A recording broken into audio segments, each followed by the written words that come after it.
Morning students, स्वागत है आप सभी का हमारे यूट्यूब चैनल पर जिसका नाम है सौरभ क्लासेस फॉर हिस्ट्री। मैं सौरभ आपका आज के क्लास में स्वागत करता हूं। आज मैं मध्यकालीन भारतीय इतिहास से काफ़ी महत्वपूर्ण विषय मोहम्मद बिन तुगलक एवं उसकी नीतियाँ इस विषय पर प्रकाश डालूंगा। तो बहुत ध्यान से इस विषय को आप लोग लेंगे क्योंकि यह आपके लिए काफ़ी महत्वपूर्ण होगा भावी प्रतियोगिता परीक्षाओं नेट टेट और जेपीएससी बीपीएससी आदि प्रतियोगिता परीक्षाओं के लिए। तो चलिए बिना समय गवाए हम अपनी क्लास को प्रारंभ करते हैं। मोहम्मद बिन तुगलक एवं उनकी नीतियाँ।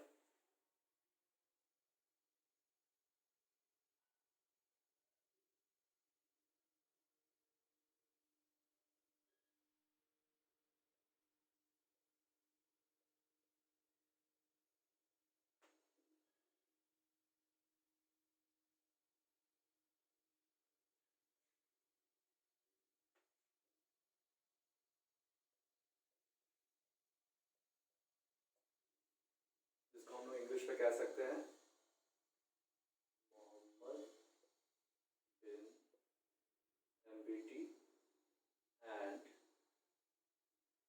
It's policies.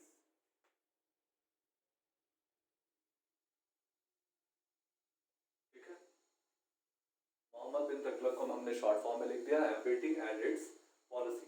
तो सबसे पहले हमें मोहम्मद बिन तुगलक के बारे में जानना है कि मोहम्मद बिन तुगलक कौन थे। तो दिल्ली सल्तनत पर कई राजवंशों ने शासन किया। इसी कड़ी में तुगलक वंश भी एक महत्वपूर्ण शासन वंश था जिसने दिल्ली की सल्तनत पर शासन किया। तुगलक वंश का सबसे प्रतापी शासक मोहम्मद बिन तुगलक को माना जाता है क्योंकि गयासुद्दीन तुगलक ने सिर्फ तुगलक वंश की नींव रखी। इसका आगे का जो शासन व्यवस्था थी वहाँ लंबे वर्षों तक लगभग 1325 से लेकर 1351 तक मोहम्मद बिन तुगलक ने शासन किया और इस शासनकाल के दौरान उसने शासन व्यवस्था में कई महत्वपूर्ण प्रयोग किए। लेकिन दुर्भाग्य यह रहा कि उसकी की सारी नीतियां फ्लॉप साबित हुई, अर्थात वे सभी नीतियां असफल सिद्ध हुई। हम उनकी नीतियों के आधार पर उनके कार्यों का विस्तृत तौर पर अध्ययन करेंगे। तो चलिए हम उनकी नीतियों को समझने का प्रयत्न करते हैं। हम इसके लिए एक जरूरी डायग्राम बना देते हैं कि एमबीटी एंड इट्स पॉलिसीज को हम एक डायग्राम के माध्यम से आपको दर्शाने का प्रयास करते हैं।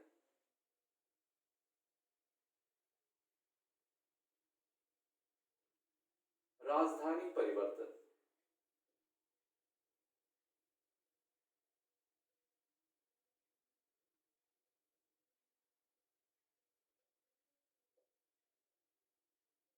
दूसरा जो है इसका दुआब में कर वृद्धि।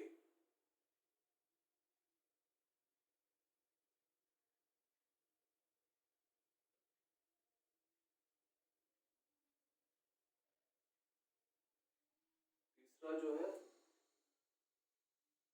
वो है दीवानी कोही विभाग का गठन।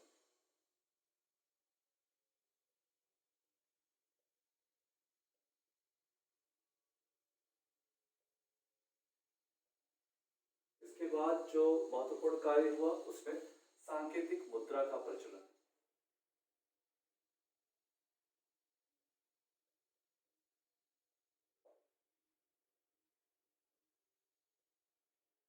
के अलावा हम देख सकते हैं कि इन्होंने साम्राज्य विस्तार का कार्य किया। तो साम्राज्य विस्तार,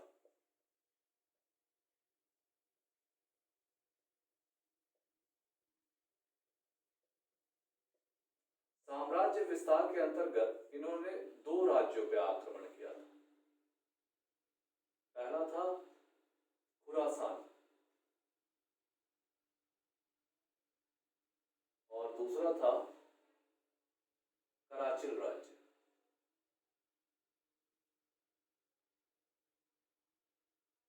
ठीक है, तो चलिए हम एक एक करके इन सबके बारे में जानने का प्रयत्न करेंगे। ठीक है, सबसे पहले राजधानी परिवर्तन के विषय में हम आपको बताना चाहेंगे कि राजधानी परिवर्तन की जो काम है इसने जो 1327 ईस्वी में, जिसको हम लोग इंग्लिश में चेंजिंग ऑफ कैपिटल भी कह सकते हैं,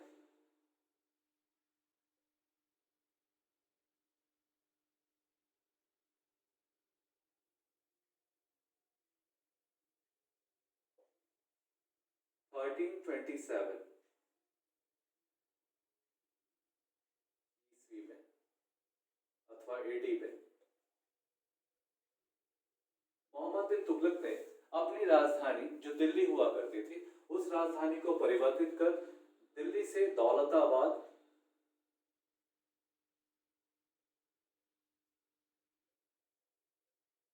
या हम इसे दूसरे नाम से जान सकते हैं देवगिरी।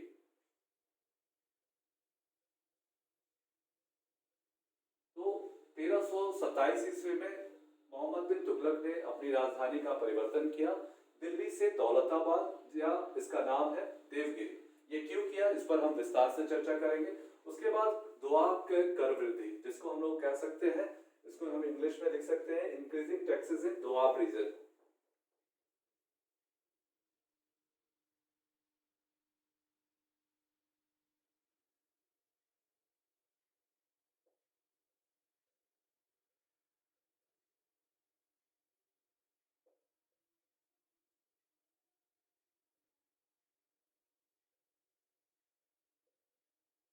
ठीक है, दोआब में करों की वृद्धि, ये कार्य भी लगभग 1326-27 के आसपास हुआ है। 1326 या 27 ईस्वी, या हम अथवा एडी लिख सकते हैं, के आसपास ये कार्य किया गया।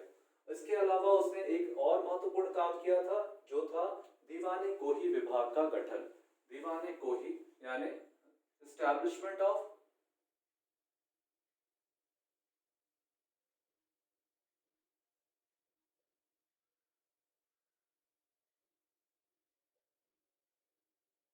दीवान ए कोही, ये काम किया था इसने, दीवाने कोही विभाग का गठन किया था। और इसके अलावा सांकेतिक मुद्रा का प्रचलन भी किया था, जिसको हम लोग नॉमिनल या टोकन करेंसी कह सकते हैं।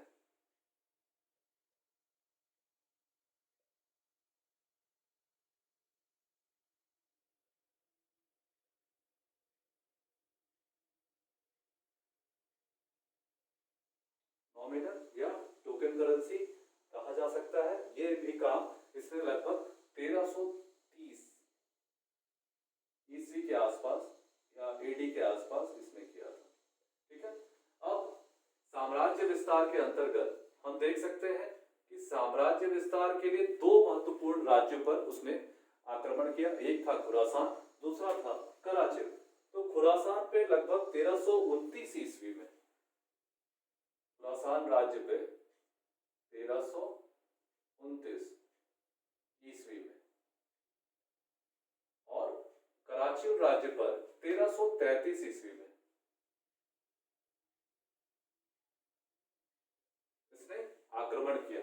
अब विस्तार से हम सभी पॉइंट्स को समझने का प्रयास करेंगे कि ऐसा क्या कारण था कि उसने इन सब कार्यों को किया। तो सबसे पहले आप देखिएगा कि हमने लिखा है कि मोहम्मद बिन तुगलक की नीतियों में सबसे पहला जो पॉइंट है वह है राजधानी परिवर्तन का। तो राजधानी परिवर्तन का फैसला मोहम्मद बिन तुगलक के द्वारा क्यों लिया गया? क्योंकि उस समय दिल्ली की भारत की राजधानी दिल्ली हुआ करती थी, वह पश्चिम उत्तर की सीमा से काफी नजदीक थी, और उस समय सदैव पश्चिमोत्तर सीमा से मंगोलों के आक्रमण का भय बना रहता था। इस कारण से मोहम्मद बिन तुगलक ने सोचा कि हम राजधानी को ऐसे स्थान पर बनाएं जिससे हमें पश्चिमोत्तर आक्रमण का सामना करने में आसानी हो, उससे हम बच सके। और इसके अलावा एक और महत्वपूर्ण कारण है कि उसके साम्राज्य के दक्षिण भारत में क्या था कि वहां सदैव उपद्रव ग्रसित चल रहे थे।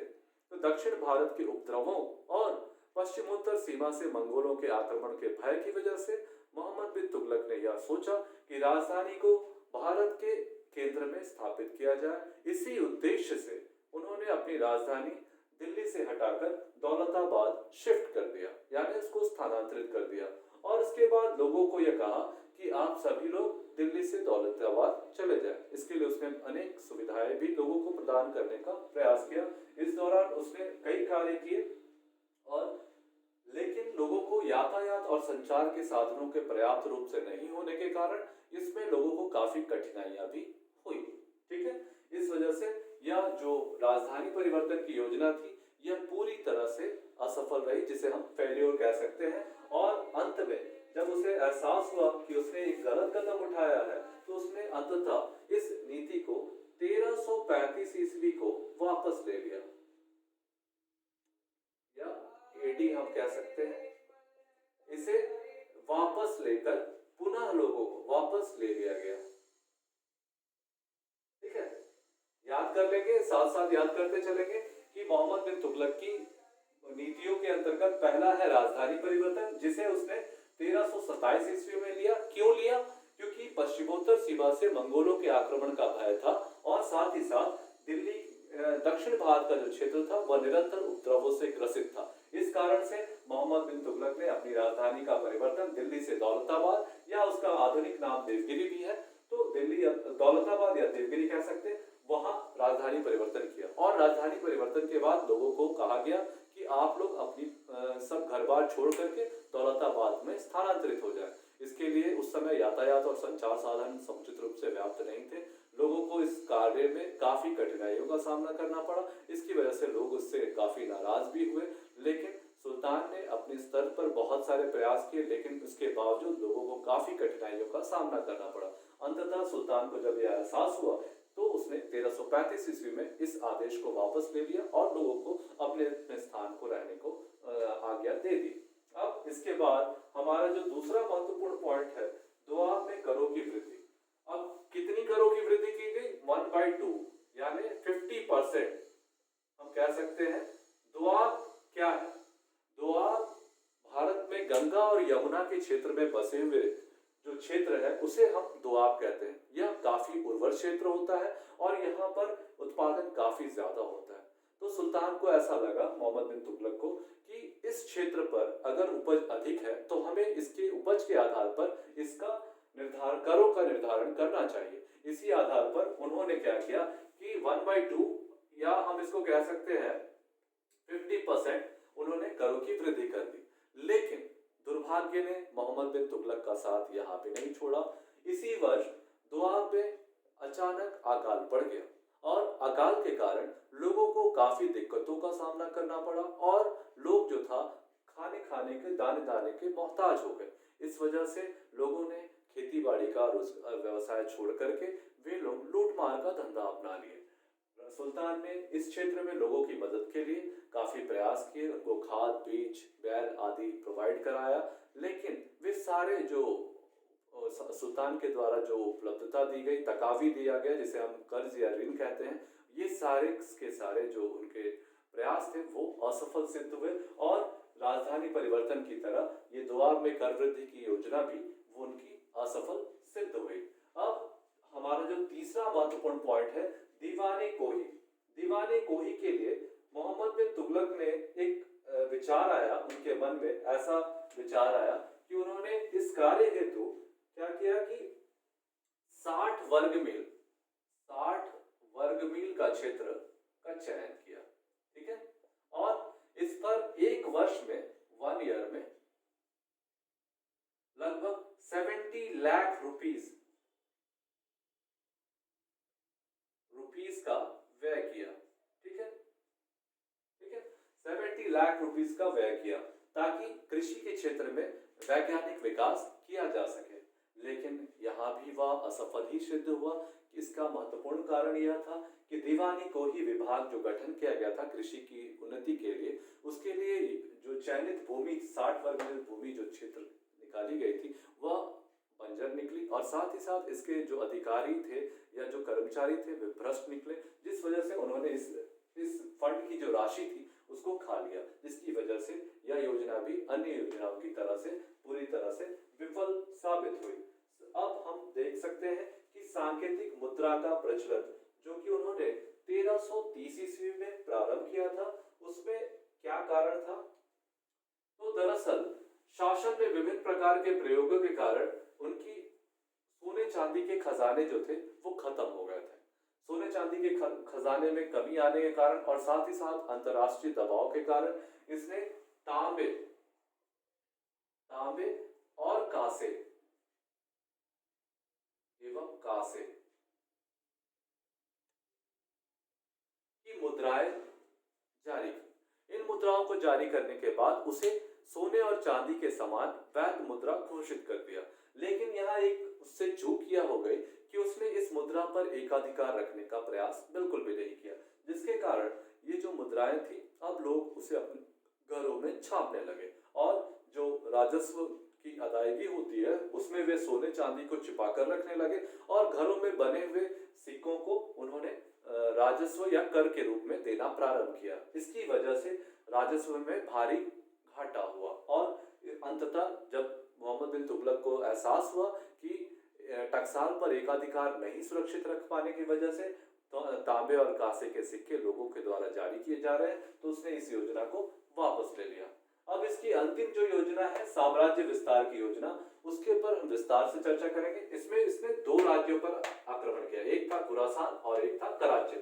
तो खुरासान राज्य की स्थिति ऐसी थी कि वहां का जो शासक था उसका नाम था अबू सैयद, और अबू सैयद जो था वहां शासन की अव्यवस्था का दौर चल रहा था और इस वजह से वहां पर इस पर अधिकार करने के लिए मोहम्मद बिन तुगलक ने एक विशाल सेना का संगठन किया, उसे 1 वर्ष की अग्रिम धनराशि दे दी और इसके लिए उसने मिस्र और एक और राज्य था, उसका राज्य का नाम याद नहीं आ रहा, मिस्र और मंगोल, हाँ मिस्र और मंगोल के साथ उसने त्रिमैत्री संधि की और खुरासान के शासक अबू सैयद के ऊपर आक्रमण की योजना बनाई। इसके लिए उसने 1 वर्ष का अग्रिम धन अपनी सेना को दे दिया और इस पर आक्रमण करने की तैयारी करने लगा। लेकिन जैसा कि हमने देखा तुगलक की जो सारी नीतियां थी वह उसकी दुर्भाग्य ने उसका पीछा नहीं छोड़ा। इसी तरह से खुरासान की स्थिति भी अब सुधरने लगी थी और खुरासान पर अब आक्रमण करने का कोई औचित्य नहीं रह पाया। इस वजह से यह योजना भी जो थी अन्य योजनाओं की तरह असफल सिद्ध हो गई। ठीक है, इसके बाद उसने कराची राज्य पर आक्रमण करने की योजना बनाई। दरअसल कराची का जो राज्य था दिल्ली से 10 मील की दूरी पर अवस्थित 10 मील की दूरी पर अवस्थित एक राज्य था, कुमायूं की पहाड़ी पर।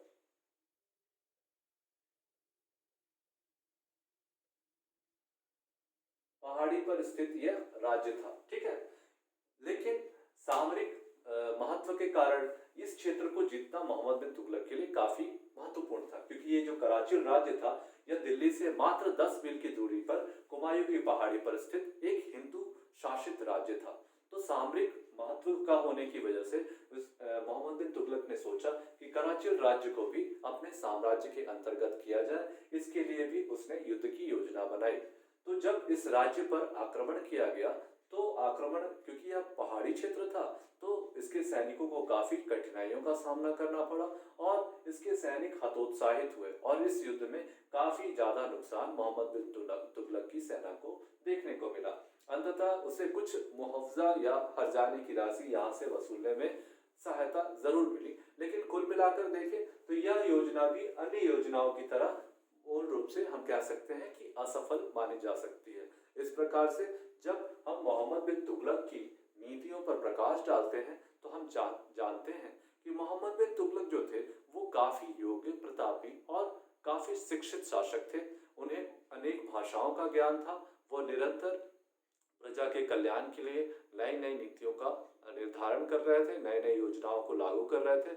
उनका प्रयास आगे के लिए था, वो भविष्य की नीतियों को निर्धारित करना चाहते थे, लेकिन दुर्भाग्य की वजह से उन्हें अपनी नीतियों में वैसी सफलता नहीं मिल पाई जैसे आगे के परवर्ती शासकों में अकबर और शेरशाह को देखने को मिलता है। वही नीतियां आगे के उत्तरवर्ती शासकों में अकबर और शेरशाह ने भी किया, लेकिन वे सफल हुए। लेकिन दुर्भाग्यवश मोहम्मद बिन तुगलक अपनी सारी की सारी नीतियों में असफल हुआ, जिसकी वजह से वह जनता में एक अलोकप्रिय शासक साबित होता है। लेकिन अगर हम बौद्धिक स्तर पर उनकी योग्यता का मूल्यांकन करें तो हम पाते हैं कि उन्हें उर्दू, अरबी, फारसी, तुर्की आदि कई भाषाओं का ज्ञान था। साथ ही साथ उन्हें ज्योतिष, गणित, इन सब विषयों में भी विशेष रुचि थी। साथ ही वे काफ़ी प्रवीण थे, कुशल थे और योग्य भी थे और उन्होंने लगभग 26 वर्षों तक 1325 ईस्वी से लेकर 1351 ईस्वी तक भारत के गद्दी पर शासन किया, दिल्ली के सुल्तान बने रहे और इस दौरान ये भले ही असफल हुए लेकिन उन्होंने अपने प्रयोगों को नहीं छोड़ा। इससे उनकी बौद्धिक क्षमता का हमें ज्ञान होता है। वे इतिहास में अवश्य ही अलोकप्रिय शासक साबित हुए लेकिन उनकी योग्यता को हम अनदेखा नहीं कर सकते। तो कुल मिलाकर हम आज अपने इस विषय को यहाँ विराम देंगे। मैं उम्मीद करता हूँ आपको यह विषय समझ में आ गया होगा। यदि आपको इस विषय से संबंधित कोई भी सवाल या शंका हो तो आप मुझे कमेंट में लिखकर भेजें। मैं आपको उसके जवाब यथाशीघ्र देने का प्रयत्न करूंगा। आज के लिए बस इतना ही। धन्यवाद।